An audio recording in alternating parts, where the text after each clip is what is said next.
Hello and welcome back to the channel. Today we're going to be working on the Red Fiero in this wonderful 7-degree weather. It is absolutely freezing, and we're going to be working on the cooling system. So underneath the front of the Fiero, we have our radiator fan and the radiator, and we are going to be replacing this original fan today. To take out the radiator fan, it's actually super simple. There's just 4 10mm bolts, one right here, one over there, one down there, and one over there. And then you have your connector for the fan. And then the whole fan and shroud should come right out. All right, I actually jacked up the car to get underneath because these bolts right here, the bottom ones that hold on the fan, are being a bit of a pain. So I had to jack up the car to get a better view, but you can actually see the fan connection right here. There is a little tab. You just have to pop that up and it pops right off just like that. All right, now this is, oh, there it goes. I'm gonna struggle with this and get it on out. So what I'm doing now is I'm taking off the overflow tank. I have about, 0.00001 centimeters of room to get this guy out, but I just got it out. It makes it a lot easier to actually move this thing around to take this out.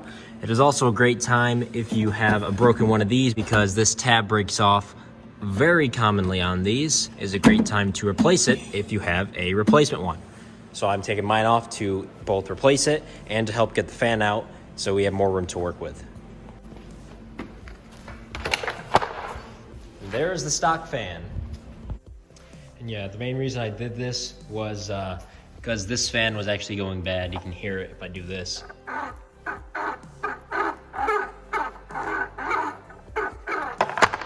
don't think it's supposed to make that sound.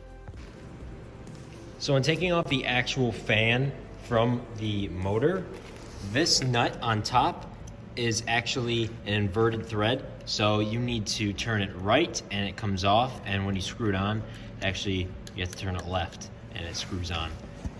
I thought that was a little weird, but it seemed to work.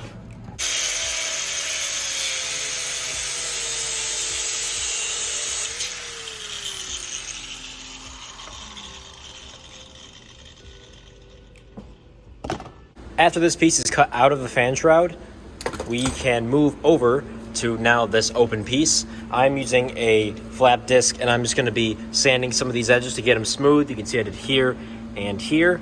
Still have to do this one and over here. And then this should be ready for the new fan. After we have the shroud all cut up, we can set the fan in, but it does not sit down all the way like it's supposed to.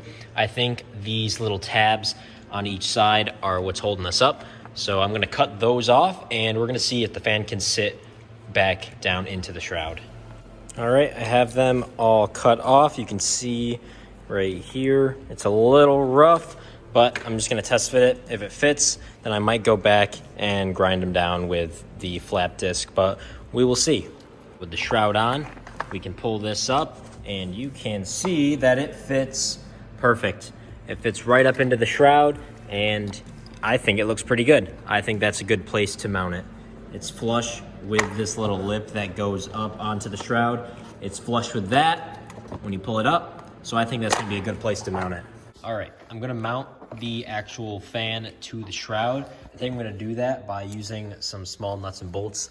I'm going to push up the fan like this, and you can see it fits into this kind of radius on the shroud, and it sits flat. So I'm gonna drill a hole through there and then put a nut and bolt through that back here so it's out of the way of the fan, and it should hold it on there nice and tight.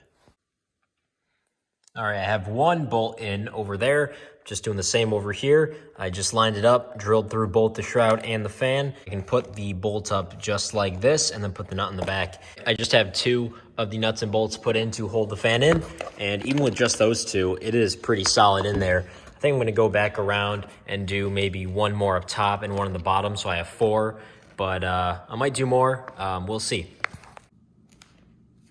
All right, it is all mounted.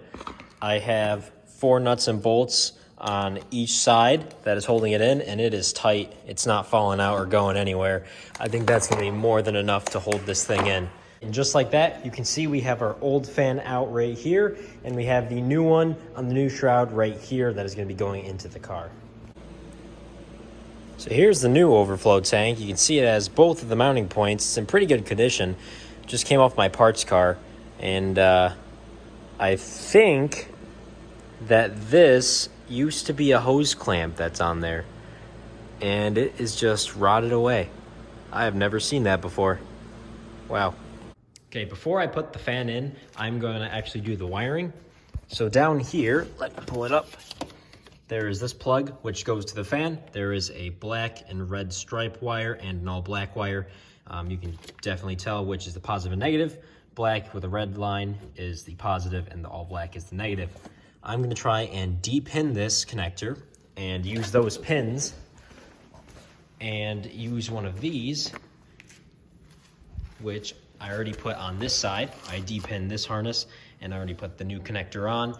So I'm gonna put this on the car wiring harness, and this should be able to just snap right in there, and it should be on the right side, and we should be good to go. Well, de-pinning it did not really work out for me. I couldn't have anything small enough to actually reach down in there and de-pin it. So I did the next best thing. I just cut it off, as you can see, and then I just put on some brand new pins. So that should be all good to go. I'm gonna get the fan, make sure I put the right positive in the right spot on the plug, and we should be good to go. Clip right in. So now this should be perfect. Now with the pins and the plug all done on this and matching the one on the fan, I'm going to go and throw the new fan into the car.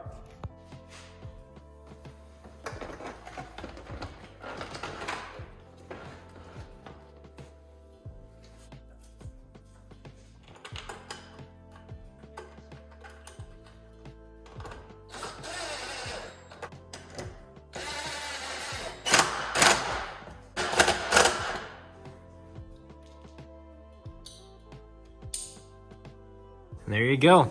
It is all bolted in. I have all 4 bolts in, 2 in the top, 2 in the bottom. I also have the connection all connected up. The positive on this side goes to the positive on this side, and the ground goes to the ground. I still need to find where I'm going to mount this to. Maybe I'll go back to the firewall or somewhere. Maybe I don't know. I need to hide this wire somewhere. I'm gonna do that. Now I need to throw back in the overflow tank, hook that up, put an actual hose clamp on here, and we should be good to go. All right, and just like that, everything is put back in. I got the new overflow tank in that's not broken. So now that is all in. The fan is in. So I think the final step is to check and see if it works. For the wiring harness, I just used one of these sticky zip tie mounts and just put it right onto this wall right here. So this is all taped up and out of the way. So this should be all good over here. All right, let's see if this fan turns on and works as it should.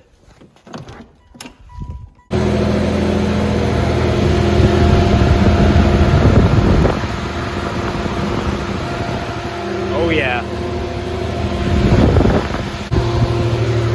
I don't know how well you guys can hear me, but the fan is working great. It is pulling a lot more cold air through than it did before with the stock fan.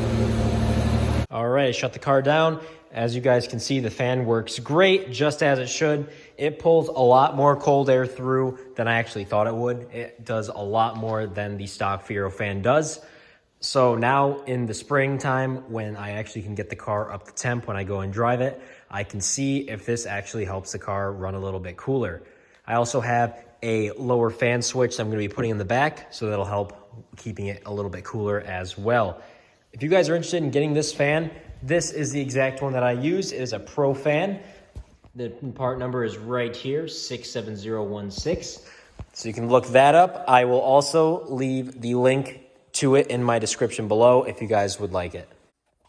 All right, that really wraps it up for today's video. I hope you guys enjoyed. If you did, make sure to like, comment, and subscribe. If you guys are interested in doing this for yourself, I will leave the link in the description below, like I said. So I will see you guys in the next video. See you later.